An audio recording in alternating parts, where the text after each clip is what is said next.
Good evening and welcome to the Long Now Foundation. My name is Patrick Dowd and I'm board president here at the Long Now Foundation. I'm very excited to introduce our speakers for this evening, public policy expert Stephen Heintz, president of the Rockefeller Brothers Fund, and science fiction author and longtime Long Now member, Kim Stanley Robinson. Stephen and Stan are going to be speaking this evening about a logic for the future of international governance. But the conversation, as you'll see, and I hope your questions will guide, is really about imagination.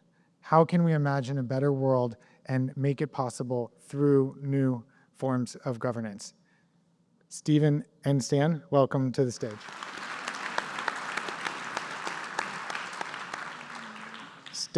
Stephen, welcome to the Long Now Foundation. How does it feel to be back and be here for the first time? Nice to be back. Hometown, sort of.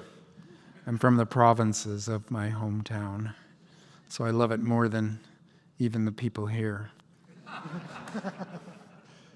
And for me, it's a great pleasure and a great honor. And thank you all for coming. This is great. And I have to say, it's a particular honor to be here with Stan, somebody I admire and respect so profoundly. So it's really a delight. Tonight is going to be a journey of imagination. And we're going to start far out, looking on a planetary, even multiplanetary level, and come in closer towards the national and international into the local in this moment where we are now. And then we're going to zoom back out further and further. So beginning at this level of the planetary, Stan, you explored this both in the Mars trilogy and Ministry for the Future. Stephen, you've looked at global governance futures through a planetary lens. Could you share with us how is it that you came to have the imagination that you did for these possible futures? And what are you finding in the real world? Well, I am a science fiction writer, and when I began, the Viking missions and Voyager were going out in the 70s, and the Viking gave us Mars in a way it never existed before, except for Mariner a little bit. And then Voyager showed us the rest of the solar system in ways we'd never seen before. And so for a young science fiction writer, it was about planets. And science fiction is the literature where you can actually use the word planet without boggling people's minds. It's really one of the topics that what science fiction is about. The planetary romance. You go to another planet, it's new, it's interesting, it's exotic, it's exciting. Jack Vance or Frank Herbert or Ursula Le Guin, the planetary romance was big. And so I naturally got an interest in Mars because it had just been handed to us on a platter, millions of times more information about that planet than we had had before, and nobody had written it up yet.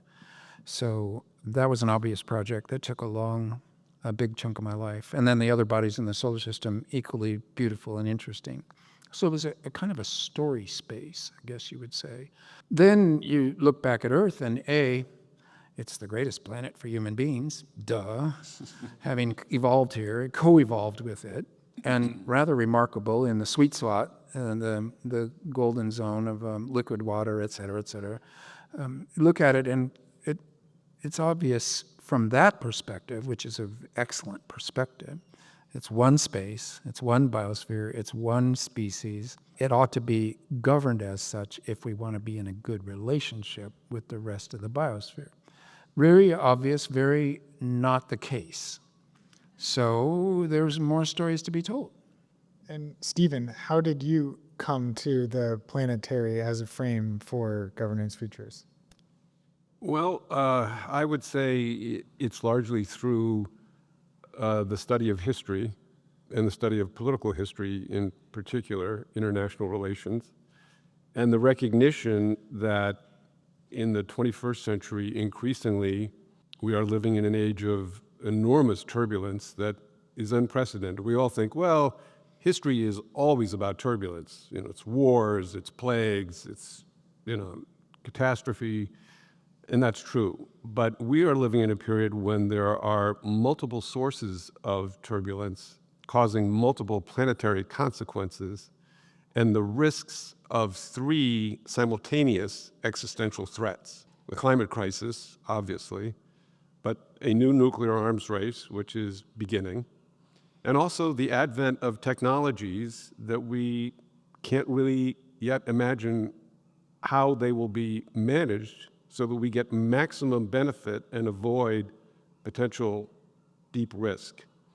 And so we're at an inflection point in planetary survival, and unless we start thinking at the planetary level and adjust our current systems to that frame of reference, we might experience not just the age of turbulence, but the age of catastrophe. And in this planetary frame, Stan, you're approaching it through the lens of science fiction based on deep research into the current realities and future possibilities of technology and governance, while being in dialogue with people who are leading and shaping governance systems around the world.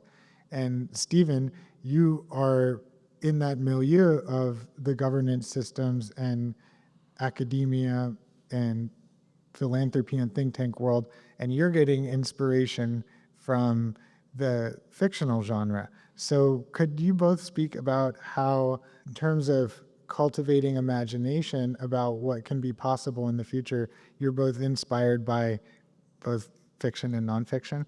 Well, for me, if you're going to tell a story of the future, you've left the realm of realism, and there's reason for the readers to question everything you say. Why, this is kind of a fantasy, the sets seem to be cardboard like the Star Trek bridge. Trying to make it more real than realism has been an aesthetic goal. So then you have to learn some stuff to make your story feel solid in the reader's mind. So then very quickly you come to this realization that the nation-state system is a historical artifact that is not fit for purpose for planetary governance. This is a zero-sum game and really a cause of enormous misunderstandings and strife. And then, given my background, it becomes equally obvious that capitalism as practiced is a kind of predatory, parasitic social system that creates inequality, creates environmental destruction as a part of its system. In San Francisco, you get applause for that line. Got it, bud. And thank God, thank God for that. So this is what I'm interested in, Stephen, is that you have actually been there and seen the nation-state systems trying to get along, like with the nuclear deal with Iran, and the sheer awkwardness and badness, the potential for misunderstanding and conflict. But you have seen a role for yourself and for your organization like yours to serve as a kind of a clutch between an engine and a motor, or some lubricant to make the gears work better and not just freeze up. You've had experiences that few people have had of that kind, and I'm interested to hear more. The Iran deal. Yeah, well, thank you, Stan. It's a very interesting case study. And it's kind of a long story, which I'm going to really work hard to truncate. But after 9/11, literally, as I had an office on Madison Avenue that looked straight down to the Twin Towers. And the next morning, I showed up for work, and the towers were no longer there, and the smoke was rising from the site. And like everybody, we began to ask questions about, well, why did this happen? What is it telling us? What do we need to think differently? And everybody was focused on the Arab world because, of course, the terrorists who conducted that terrible event were Sunni Arabs. And I kept looking at the map and I saying, yes, I understand that, and that's obviously something people need to work on, need to understand, need to figure out. But then I kept saying, but you know, Iran, which is a Shia Muslim country, is a geostrategically located, very large, and totally not understood by Americans because we have not had any diplomatic relations with them since the 1979 revolution. And I had this feeling that Iran was going to loom very large in the coming years. And so I just started talking to people about this. I didn't know anything about Iran either. And through the kind of networking that people in my profession are very privileged to be able to do, I was introduced to Iran's ambassador at the United Nations, and we started having this conversation. And he said, you know, we need to find a way for Americans and Iranians to actually talk to each other about the issues that divide us, because otherwise we are headed into some kind of collision course. And so we organized what is known in the field as a track 2 diplomatic effort. So non-official, but with people who are serious practitioners of diplomacy. The US team that we assembled were all former American diplomats, highly distinguished and regarded diplomats who had served in both Republican and Democratic administrations, some for their entire careers, and at very high levels, including a former ambassador to the UN, et cetera. And the Iranians ultimately also brought together a team. And it was very complicated, as you can imagine, just getting started. The point I think you're asking me to address is that the governments couldn't do this because of the zero-sum logic that pervaded international relations and the fact that the 1979 revolution happened. We had the hostage crisis. We carried that grievance deeply in the American psyche. They had the assassination, or the overthrow rather, of Mossadegh, the democratically elected prime minister of Iran in 1953 because he nationalized the oil industry. They carry that grievance deeply in their psyche, and there was no possible way for the two governments to talk to each other. In fact, they were American diplomats, this is how stupid it gets, American diplomats, if they went to an embassy reception at the United Nations, they were not allowed to even greet the Iranian diplomats in the room.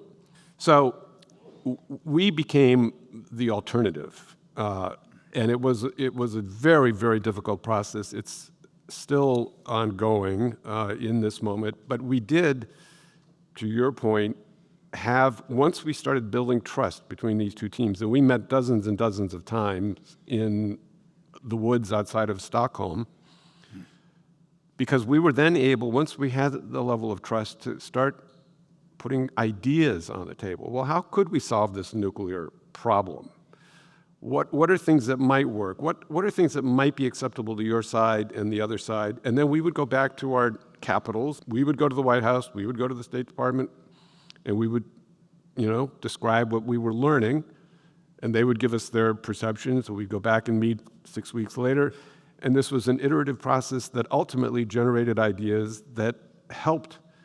And I don't want to overstate the case, but John Kerry would say, if you were here, and even President Obama, that this helped create the possibility for the two governments to actually begin to negotiate directly.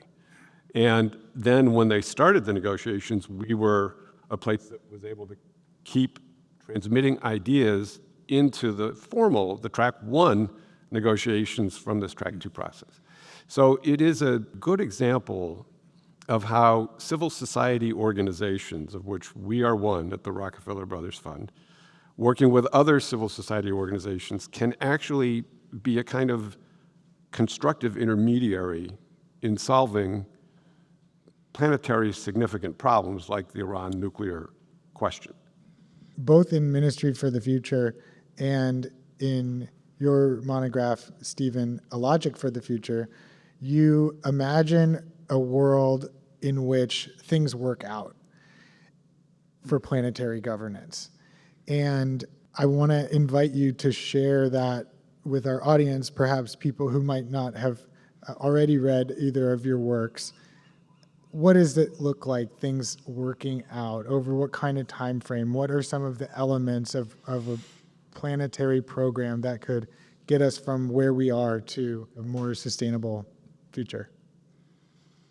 Well, I define myself as a utopian science fiction writer, so that is unusual and interesting. And new stories come out of it. I've said this before, perhaps on this very stage. The utopias are like blueprints, and novels are like soap operas. And so combining blueprints and soap operas is not automatically a key to aesthetic success. But we have Ursula K. Le Guin in The Dispossessed as an example of how it can be done, and I've always held that up to myself. If it can be done once, it can be done again. To the human story of trying to make a better world, as long as you don't think of utopia as an end case, but rather as a process, a name for positive history, that's utopian. Then you've got stories, you've got to create it, you've got to protect it after, and keep it good after it's been established. In fact, I would like to quote the greatest American utopian science fiction story ever written as an example of how it works. The government of the people, by the people, and for the people shall not perish from the earth. This is in the future tense, the future imperative. It's an injunction. We are required to do it. We are enjoined to do it. It's almost a legal term, shall not. And that is a utopian story that we have to keep keeping alive. So stories are there. It was a mistake to think that it was utopias or blueprints and soap operas. It was actually a matter of writing about history. And then I will just finish by saying for our moment in history, avoiding a mass extinction event is a utopian science fiction story because we are so scarily close. We've begun it. It'll be hard to pull out of it. It's going to take a lot of international cooperation of the kind you're describing to make it work. And so now, with the bar that low, all kinds of fictions that are interesting could be called utopian science fiction. And so I'm thinking now here of the scale. In your Logic 4, there's scale up and then scale in.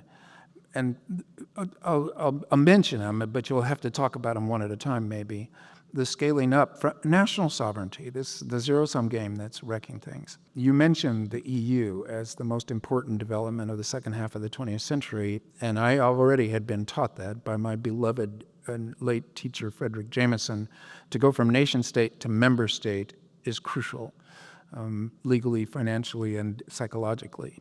So that's the scale up. And then the scale down I want to talk later about human sovereignty as a phrase and an idea. But tell us more about why you describe the EU that way. You know what? Can I just say, as I get ready to answer that question, that I think in this conversation about the importance of imagination, Patrick, which you started us with, and I remember Andrew Wyeth saying about his paintings that they were dreaming in the presence of reality. And I think that's what your novels do. You are dreaming about a future based on science of today and science that people are developing. So it is a dream based on scientific realities. And my own work in this regard is about dreaming of a better system for this century, not as far into the future, perhaps, as some of the work that you've done. Also in the presence of the realities of international relations and history and politics. So when we think about people who had dreams, the founders of the European Union were doing exactly that. They were dreaming in the presence of the reality of the end of the Second World War on a continent where they had fought 2 world wars, back to back, basically, largely, between France and Germany. And the dreamers who created the European Union decided they had to invent something that would prevent that from ever happening again. And they started out small with something called the European Coal and Steel Community to create a common market for those products. And from there, they kept building and building and building out to create a peace project, essentially. We think of the European Union as a political entity, as a market, as a very, very important economy in the world now, more or less equivalent in GDP to the US economy. But it was a peace project, and it has worked really well ever since it was founded. But the real lesson in this is that 27 European countries have given up some of their sovereignties because they see the benefit of pooling that sovereignty, expanding the zone, and working on environmental, economic, political, social, and now security problems. collectively as opposed to trying to do it individually. And to me, this is probably the most successful political development of the 20th century, certainly the second half. And it is a model for the future. It has its flaws, and they know it. The Europeans know it, and they're trying to work through those flaws. They have the same problem that we have in this country and that the United Nations has, and you and I were talking about this earlier, which is their founding documents, Constitution of the United States, the Maastricht Treaty, or the Treaty of Rome, to the two founding documents of the European Union, and the UN Charter are all flawed in the most fundamental ways that they are almost unamendable at this point. And yet, we need to amend them in order to make these institutions relevant to the world we're facing. But the EU, to me, is the best example we've got so far because of this notion of actually giving up some sovereignty. Then they also created another innovation that gets to a point, Patrick, that you were talking about. They created the concept of subsidiarity, which is that problems ought to be delegated to the unit of government best able to provide a solution to that problem. So if it's better handled by the city government of San Francisco to manage, let's say, building code regulations for better earthquake sustainability, that's obviously where that should happen. If the problem is a planetary problem like climate change, we ought to be creating institutions that can manage that problem as a planetary problem. And regional organizations like the European Union or the African Union or ASEAN in Southeast Asia are beginning to play another intermediary role. And the nation state is not going to be irrelevant, but it needs to become less dominant, because who fights wars? It's nation states. Right. Who violates the Paris Climate Agreement? It's nation states. Who withdraws from the Paris Climate Agreement? A nation state. So I think the nation state, which, by the way, is a 17th century invention in the Treaty of Westphalia, which ended the 30 Years' War in 1638, and we're still living with this concept. And it's not that we need to eliminate it, but it's part of the logic of the past that needs to be really rethought and redesigned as part of a logic for the future. Something occurs to me from what you said, that there's too high of a bar for amending the U.S. Constitution. Even the youngest person here will probably never see an amendment to the U.S. Constitution, even though there's 27 of them and it used to work, but 2/3 of the state legislators voting for something, it just seems very unlikely at this point. Changing the UN Charter has a similar 2/3 bar. The COP process for the Paris Agreement requires unanimity for each COP statement at the end of the year, which is impossible. And so they're talking about unanimity -1 or -5. The European Union has the problem of, luckily they have some tools to beat on. If there's one country, like say Hungary, being recalcitrant, they can beat on that country and override it. But mostly, these are too high of bars. Yeah. So in California, if you're a member of a hippie commune that is actually a homeowners association, you have a CCNRs that have a 2/3 of all of the residents have to vote yes before you can change anything in it. It's much the same. Yeah. I just want to say the world needs what California has, which is called the Lazy Voter Act. If you make a legitimate attempt and you don't get to 2/3, but you get to something like 50%, you can take it to a judge who will look at it and say, okay, you did the best you can. These are lazy voters. I'm passing it. So now we need a world court in H.G. Wells style. And we have a world court, although it doesn't really function as such. But someone to say that if you've gotten to 60% but not 67, you could still make institutional changes, because we're somewhat frozen in older formulations that are not flexible enough and not fit for purpose. That's right. So we are in a scary situation in that regard, and there is no such thing as a Lazy Voter Act, although the people running the Paris Agreement for COP30 in Belém, Brazil, by the time they get there, will have proposals to change that process so it doesn't become completely irrelevant by being so damn slow. You know, the term that I like for this concept of moving away from unanimity or moving away from these very high bars is sufficient consensus. Not unanimity, but sufficient consensus. Do we have enough consensus that it means this is the direction we should go? It's the lazy voter concept, but with a different kind of twist. Although consensus in English, it either means everybody or it means most. And that's not unusual for a word to have two meanings that cross-cut each other, but in this case, a little unfortunate. It is because unfortunate. It is confusing. What kind of consensus do you mean? Well, we don't know until we hash it out. Yeah. It's so helpful for you both to call to attention how the government of the place where we are having this conversation was once an act of great imagination. The major governance structures that organize other parts of the world and actors were once acts of great imagination. Stephen, your logic for the future was, and you yourself were instrumental in shaping the UN Summit for the Future and the resulting Pact for the Future, which was a serious collaborative attempt at an act of imagination within the UN context. And I'm really curious, what did you observe there? How are you seeing these ideas that you're advocating for finding purchase in the real world? Well, the Summit of the Future was an idea put forward by the Secretary General, Guterres, who has framed it, I think, really quite elegantly. He said, the international system designed by our grandparents is not fit for the future our grandchildren deserve. And that's exactly the problem. So he decided that while he was Secretary General, he was going to organize a process to actually think about the UN we need as opposed to the UN we have.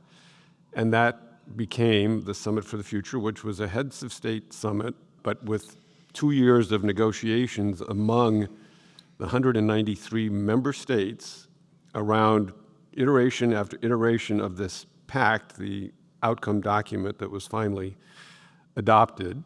And both Stan and I, and this I think is a wonderful little coincidence, you know that Mary Murphy, the Minister for the Future in Stan's novel, was an Irish diplomat and politician.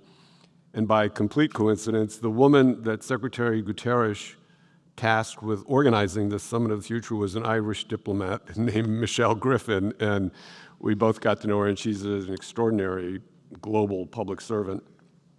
And it was an audacious idea to have a summit of the future. I mean, it was really an audacious idea, and a lot of people in the beginning didn't take it very seriously because it was utopian. And so the real challenge is, how do you take a utopian idea and begin the iterative process of actually getting to something meaningful? And when you're negotiating with 193 sovereign states, that is a messy process at the very best. And it had to be a consensus document, not of the sufficient consensus type, but of the unanimous consensus type.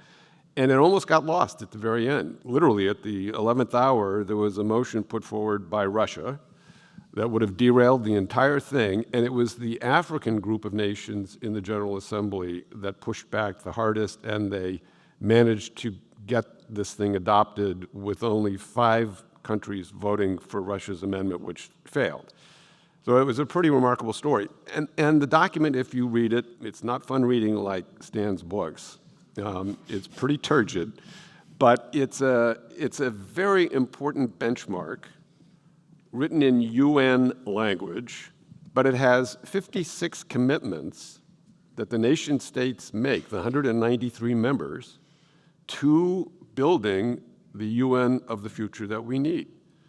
Now, it falls short in a lot of areas, but it's the first major statement about UN Security Council reform that the UN has adopted since 1963. It has a remarkable statement or annex document, which is called the Global Digital Compact, which is, especially for this audience, something I really commend you to read. And then there's a further annex called the Compact for Future Generations. And one of the things that came out of this is that the Secretary General is now going to appoint an envoy for future generations, not just youth, not today's youth, but literally the unborn. And what are their rights in this world of the future? So it was a utopian concept, very audacious. A lot of people were very skeptical. But you know what was so inspiring was that these diplomats, just normal, regular human beings who happened to be diplomats, worked really hard at this and compromised. And there was a lot of give and take. And they've now put out this kind of baseline. And now it's up to get to our earlier conversation, who's going to hold them accountable? Yeah. And that's going to have to happen through global civil society, through movements, through think tanks, through investigative journalism, through all the means that we've been holding countries accountable for their climate commitments, and all of the things we've done to hold people accountable for their human rights commitments. And we're going to have to do the same and up the ambition, because this pact, even as good as it is not going to solve this global problem. But it's a start, and we need to build on it and make it something really, really meaningful. How would you invite people in the audience, in the community, in the global community of long-term thinkers into this process of imagination, that they can see a role for themselves in shaping something along the lines of the planetary governance futures that you've been speaking about? I was in Germany when a group of women came up to me and said, we run a ministry for the future. It's a kindergarten. So we all can do stuff. Yeah, That was a great moment. yeah. We all can do stuff. We already know it already. And for sure, this is a moment to speak to the glory and comfort of being a Californian. I mean, San Francisco is the cultural leader of the world, and then also it's the obvious cultural center of California. And so being here or near it, around it, you can feel the buzz of the shadow of the future, the making of the future by the collective action of people here. You don't have to fight or be a tiny minority. It's actually just San Francisco culture leading the world into what? Diversity, equity, and inclusion. Yeah. So, Arrest this man. yeah. And I will say that there are some people in Washington, D.C. who I would say, there's genocide, there's ecocide, there is attempted future side to kill the future, which you cannot do. So this is a fantasy of people sticking their head in the sand and hoping that they could go back to the past, various kinds of bad fantasy. And as a science fiction writer, I hate fantasy, of course. But these people, you cannot kill the future. It comes. And it comes no matter what a few reactionaries do in a momentary seizure of power. It's coming anyway. They can't stop it. I also want to say that Stan's book, this is not San Francisco, but it's another important intellectual and creative community called Oxford University. And a group of scientists and scholars at Oxford were so inspired by Stan's book that they've created the Ministry for the Future. And maybe you should say a word about that. Yes, it's a beautiful thing. Oxford University, Hartford College, and a couple of the business schools. There's an Oxford Ministry for the Future, and I am instantly emeritus and advisory. It's better to be instantly emeritus than to actually have to do the work. But I asked them to follow one topic or another. At the end of April, it will be about the health of wild animals and things like interspecies money or various kinds of debt for nature trades. How can we introduce into a political economy our fellow citizens that happen to be the other creatures, our cousin creatures, what Muir called our horizontal brothers and sisters. Yeah. So that will be just one topic at Oxford Ministry for the Future, and they'll have 2 or 3 meetings a year to talk about these things. And Oxford does have an immense crowd of interesting thinkers gathered there to talk to each other. It's a complicated ecology, but it's actually quite productive and fruitful. They're excited to be there. They're having a good time. They're talking their heads off. It's amazing how long the days go. I've been stunned in the most literal sense days there. So I'm happy that it's working. I'm really happy at all these things. I think there's I mean, as an English major, of course you believe in sentences, but even phrases, like it couldn't be ministry of the future. It needed to be ministry for the future. And the book could have had there were about 20 titles, and I actually, for once, said, no, I've got the right title here, don't change it. And the ministry for the future as a phrase seems to be kind of a spark or a turning of a key in people's imaginations. So I'm very happy, of course, and they're doing good things that I'll continue to stay involved in. Yeah. Patrick, can I just say one thing about San Francisco? Yes, please. You know, I was thinking about this since you asked me this question earlier, and because of the origins of the UN in the city, I think this is a remarkably interesting year for this community to think about its role in the future of international relations, of the international system, and the kind of creative talent in this ecosystem that is entrepreneurial imagination and technological imagination and political imagination and societal imagination are all the things we need to bring into this conversation about an international system that will actually help us get through this planetary crisis that we're facing. And this is a place that can really contribute enormously to that. Not to mention the erotic imagination. I wasn't going to mention it. San Francisco, after all. You mean that in the creative sense? World leader. God bless San Francisco. What can I say? Yeah. A question from audience member Ansh Juneja.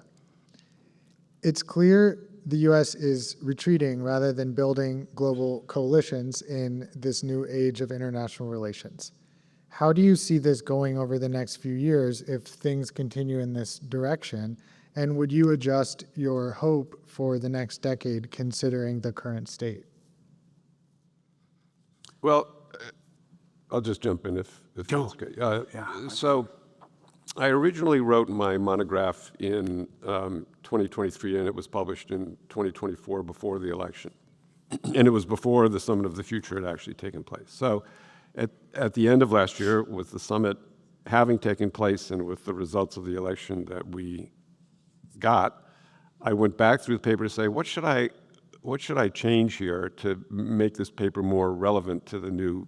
And I hardly changed a word, because I actually think, and this is, pride of authorship, probably taken to extremes, but I actually think the ideas in the paper are more relevant because of what's happening in Washington right now than maybe they were before. Because one of the most important sub-chapters in this work is that the United States itself needs to completely transform the way it behaves in the world if we're going to get to the global system that we really need. And that is more apparent now because of the way the United States has been behaving in the last 55 or whatever days it is. And we need to give up on the notion of great power dominance. We need to give up on the notion that the United States is the indispensable nation, a phrase that a very good friend of mine, Madeleine Albright, coined and we used to argue about. We need to move to the notion that the United States needs to be an indispensable partner. We need to be more humble on the world stage. We need to be more honest on the world stage and not hypocritical. We need to back up the International Court of Justice and not walk away from it. And those things are more apparent now because of what is happening in Washington today. So in some ways, we have to get through this very, very challenging and potentially very dark period. And then, this is a community that talks a lot about creative destruction. What we're getting right now is all destruction and no creativity. But that gives us all the opportunity for the creativity, which gets back to the imagination theme that we've been talking about. So we gotta defend what needs defending. We gotta protect what needs to be protected. But we then gotta use the destruction that's occurred and make something out of it for the future. Stephen, on this point, and I want to invite your answer as well, Stan, but Stephen, you were mentioning backstage about the Atlantic Charter and what was the environment in which that came to be. Yeah. I found that inspiring. Would you share that story? So, and you will remember this from your own study of history, but in August of 1941, after Hitler had literally swept across the European continent, Great Britain was literally hanging on by a thread.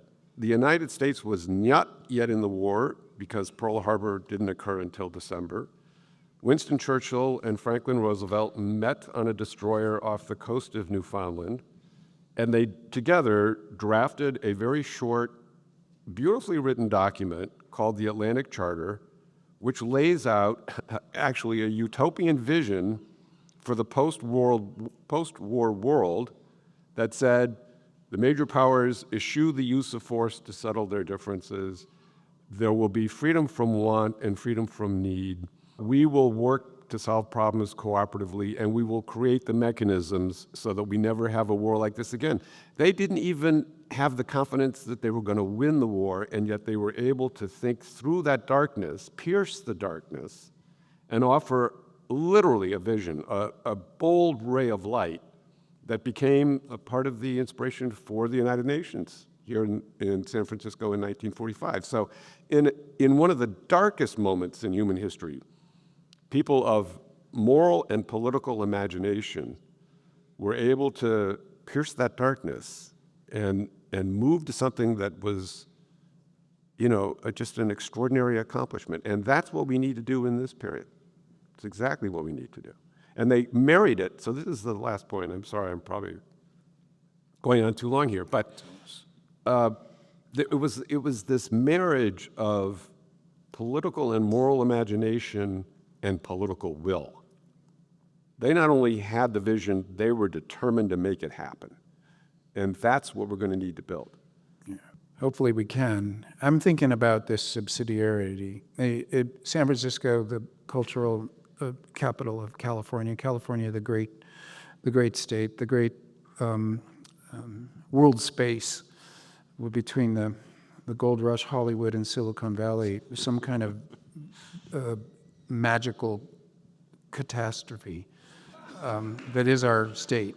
So then subsidiary, America. Well, it is the indispensable country as an idea of everybody getting along together from all over the world. Like in California, the 115 languages, and the sense that everybody could come here and make something new in history, the utopian dream of America. Also, the horrible empire, the manifest destiny, the genocide of the Native Americans. The two stories are tied together like conjoined twins. They can't be separated. They can only be improved by clear sight and by acknowledging both parts of it. So that while you have to fight a bad vision of America that's still being inflicted on us, 5% of the world's population, about 7% of the world's land surface, and about 70% of the world's capital, and also the US dollar, the benchmark currency. So a fiscal empire of immense power. But empires fall. Yeah. And when they fall apart, people who are devoted to the idea of that empire get very upset.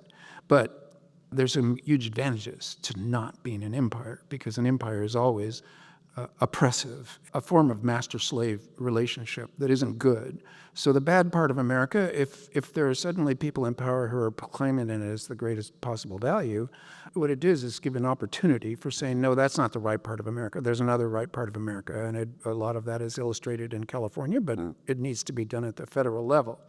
And then I want to add a little story. I just saw, maybe it was yesterday, Stanford economist, actually he's at Oxford now, Doan Farmer, a map of all the things it needs to make your laptop. And it was a map of the world. And there were 60 dots on the map, and therefore about 300 lines between the dots on the map. And this is just to make one laptop for you, and not to mention the expertise, et cetera, et cetera. You can't do terrorists. You can't raise a fortress America. This whole thing is, again, a fantasy. It's a stupid fantasy, and there's a certain viciousness to it, but it can't be enacted because you can't even make a laptop without engaging the entire world. Globalization, for better and worse, it worked. We are in a global economy, and we're in a global technology in the terms of the supply chains, which Doan taught me. It's not really chains; it's more in networks and loops. It's an ecology that we've created for ourselves that is our economy. To think that one nation, even the one that holds the dollar, could dominate and bully around all the other parts of the network, really? No. What I think is that this fantasy will crash, and then we will have to pick up pieces. Damage is being done. I want to say this, that hammering National Institute of Health is particularly stupid and vicious because it's a murder-suicide in that everybody suffers when there isn't medical research. Everybody. So then you have to ask, why do it? Now, there are people struggling mightily in Washington and New York and around the world thinking, well, there must be some rational urge behind it. No, I'm going to say it's simply the Götterdämmerung. It's if I have to go down, the world's going down with me. It's the goddamning of the world. It's the twilight of the gods. This is a kind of malignant narcissism. There is not an economic plan behind it. There's various smokescreens, but underneath it is an urge to destroy, because every time $10 billion of medical research is devoted to medical research, say 10 billion, the average lifespan of all humans on Earth goes up by about a month. Social scientists do this, cost-benefit analysis. So I've been talking to college students in the last couple of weeks, and I like to shock them a little bit with the idea that them being young, they are going to suffer the most loss of lifetime, that the last 55 days or whatever has shortened their life by months to years. And sometimes, of course, they're 25, they're thinking, well, I'm never going to die anyway, much less get old. But nevertheless, if you talk about it as actual shambles and say, let's get real for a while. And what's real? Well, death is real. That's the incontrovertible reality.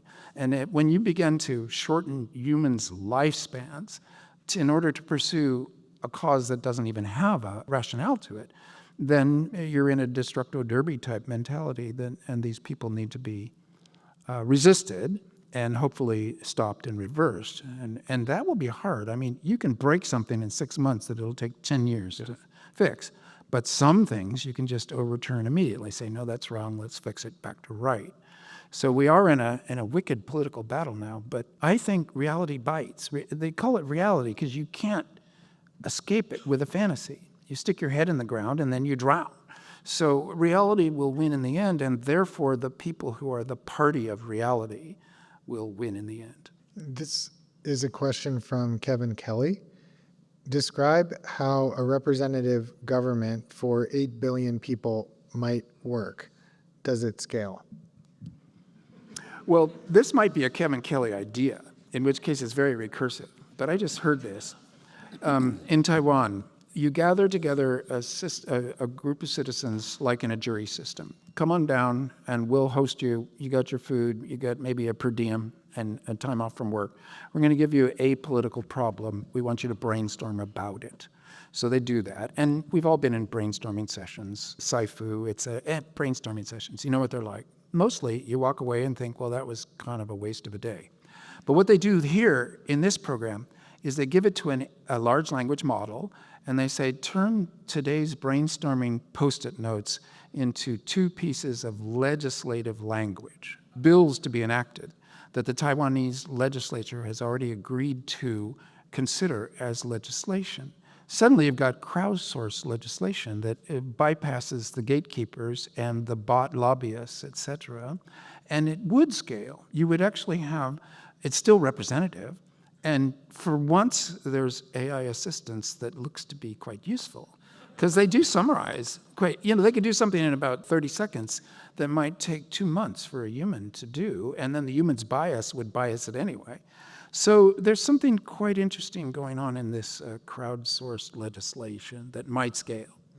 Yeah, I agree with that. There are all kinds of experiments with various forms of citizens' assemblies that are kind of facilitated and moderated citizens' gatherings for deliberation that then are actually utilized by legislative bodies. And you could, with technology, you can scale these things quite remarkably now. And I think that's the way we have to get at this. And I'm not yet an advocate for world government. I think that's an idea that is scary for people and also is not adequate. I think it's more complicated than thinking about a kind of a name. But I do think these ways of aggregating citizen opinion and citizen contribution is a really good way to start this process. This is a question from Peter Schwartz writing in from Hawaii. Never mind, Peter. In a number of your books, Stan, for example, in Aurora, complexity defeats humans' ability to control it. Why? Well, control. So aren't those two kind of those words come from different? Complexity is emergence out of from bottom up, from earlier, simpler systems, and then suddenly there's a break, if I understand it right, complexity theory, up to an emergent level to something unexpected that the earlier iteration couldn't predict. And so lots of things are complex, life, weather, the universe and everything. And then control. Well, this is a word from a completely different universe, of sort of engineering. And even in engineering schools would say, look, we're not about control, we're about coping. So I think it's always important to make these points. I don't know that Aurora is a Starship novel where people go out to another planet and realize that we only will thrive on this planet, and they try to get back home. Maybe that's an attempt at control. Let's control our environment completely and move somewhere else. And then the complexity of the situation drives them back to the place that they co-evolved with. That, I think, is one story to tell. I have a beautifully short question here from Don Means, who writes, China, question mark? Right, exactly. Well, fortunately, I've been going to China since 1976 when I was just recently out of college and have been working there on and off pretty much ever since. And we are still working there at the foundation. I have an office in Beijing, and I serve on, to my own surprise, the Chinese government appointed me to a high-level international advisory body on environment and development, which they take extremely seriously. You wouldn't see anything like this in Washington, by the way. I have really come to appreciate the complexity of China and also the extraordinary progress that China is making in a lot of fields. And we are actually moving more and more to a world where there are two really important major powers, China and the United States. Economically, technologically, environmentally, militarily. This is, to simplify, one could argue this is becoming a G2 world, not a G20 world.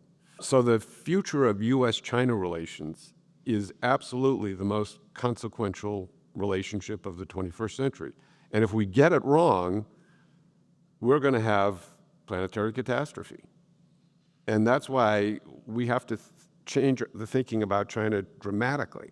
And people who are trying to get us to think, oh, we're now in a new Cold War, and the war is with China, are pulling us back into the logic of the past, which are these binaries of us versus them and a bipolar kind of world, and it won't work.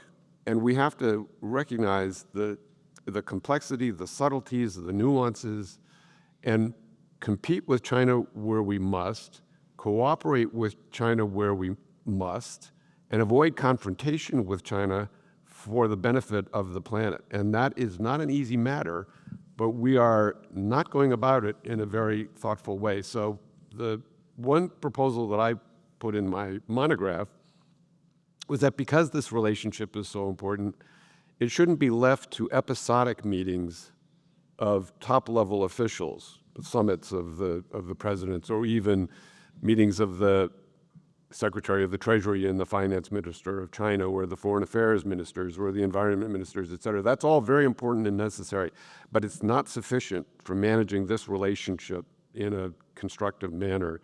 And I propose creating an actual joint entity in some neutral place like Geneva or Singapore, where high-level civil servants in the key ministries of both countries are literally seconded to work together on a day-to-day basis and argue with each other and debate each other and produce new ideas and write papers and send them back to their capitals and work on this relationship so that we get it right, because China ? Is the question of the 21st century. Lovely. A great long now question here from Gideon. How do you stoke interest in long-term utopian thinking right now when people are so focused on short-term catastrophism? I think it's harder than hell, especially people who are stressed and in the precariat, which means almost everybody. Yeah. On the other hand, it's a natural thing, or it's a cultural thing. You care intensely about your kids and then about your grandkids, and you only have to take one more step to think your grandkids are going to have grandkids, and it won't take very long for that to happen. And you get to the kind of indigenous notion of the 7 generations, and the 7 generations that came to you, that gave you what you are, and then what you give to the 7 generations along. That's not a very hard notion to talk to people about, and then if they can clear any kind of space in their heads from the daily pressure to make ends meet, it's as natural as being human. Yeah, isn't there something liberating in a way about thinking about the future? Instead of focusing on your problem today, focusing on something that is longer term and offers the possibility of something very optimistic, I think can also be reinvigorating in how we address the problems we face on a day-to-day basis. Completely. Long-term thinking, I like to say, is the polar opposite of being in a constant crisis mindset. I want to close this evening's conversation, this journey of imagination from the planetary to the international to the local, with zooming out into the future and asking each of you to inspire us with a vision of what it would feel like for imagination to really blossom in our future. Stephen, you had a front row seat to the fall of the Berlin Wall. Stan, in your novels, when you get to the end of them, you can feel sometimes this resolution and the imagination working. How might that feel for us in the future? In very unexpected ways, I suspect. And you mentioned the Berlin Wall. I happened to be in Berlin 1 month before the wall fell, and I went through Checkpoint Charlie from west to east, spent the day in the east, went back through Checkpoint Charlie in the evening, and I left Berlin after that visit thinking, this divided city is an abomination, and it's not going to change in my lifetime. 1 month later. So the point is, we can get ourselves convinced that things won't change, and then they will change. And the question is, are we prepared at that moment to make the best of it? And so to me, the future is going to be about those unexpected moments and how we as a human society react to them.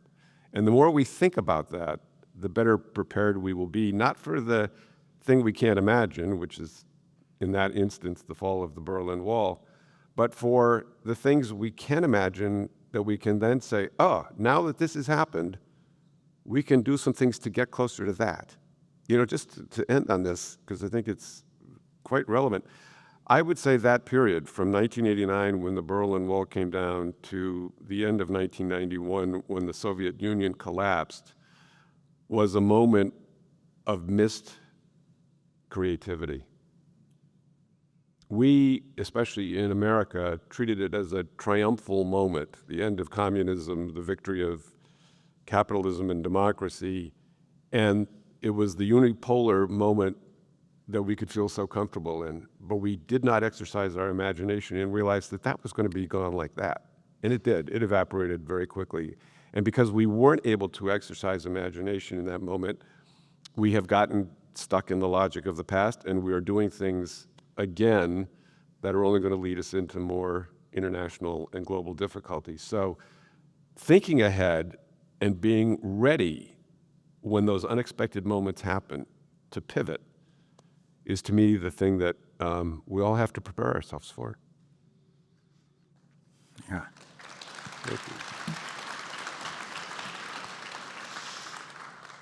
Well, I thought when I finished Ministry for the Future that the most unrealistic and utopian part of it was the idea of E.O. Wilson's idea of half Earth, that we would confine humanity's impact on the Earth to about half of the Earth's surface and the oceans, and wild animals and the biosphere at large, the living cousins, would prosper, and then we'd be healthier.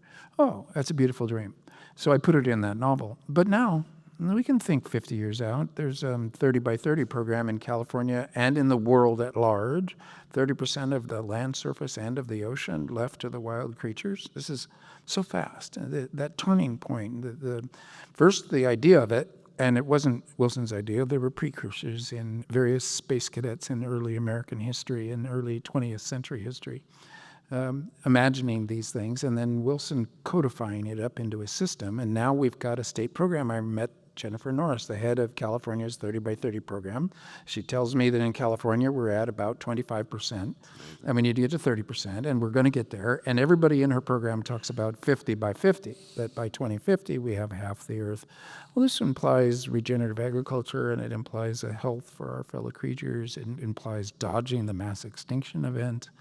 So not only can you imagine out to a utopian space, but you can see the roots of it and the first shoots of it, since we're in springtime, the rapid growth of spring. And this is unstoppable, even by negative forces out there. There's a certain kind of momentum in world history right now that those things, and I've just spent the last 5 years traveling the world talking to people about these very issues. And it's been intense. And it's been super interesting. It's kind of like the way Stuart and Kelly have lived the last 50 years, and I'm amazed. It's quite an effort, but it's interesting, right? It's interesting because you learn a lot, and you also get a sense that humans as a group are realizing that 8 billion people on the planet is intensely dangerous situation. It's a technological achievement. It's unstable as hell, and we got to work to make it more stable so that everybody has that adequacy of life means and the opportunity. This is very San Francisco, to become more like themselves than ever before, which I think is a great definition of utopian space. There's a world towards it that if we can thread the needle or the needles in this next few decades, that we can get to a space that is really quite astonishing in terms of its potential. Yeah. So let's hold the line here, and keep our nerve and hang together. Yeah. In fact, this is another great American short story. We must all hang together, or else we will all hang separately. Separately. Right. So let's hang together. Hear, hear. Thank you. Thank you, Stephen. Thank you, Stan, for inspiring us to think long term. Thank you, for Patrick. calling us to imagination, and for being here with us this evening. Thank you so much. Thank you. Thank you all. It was fun.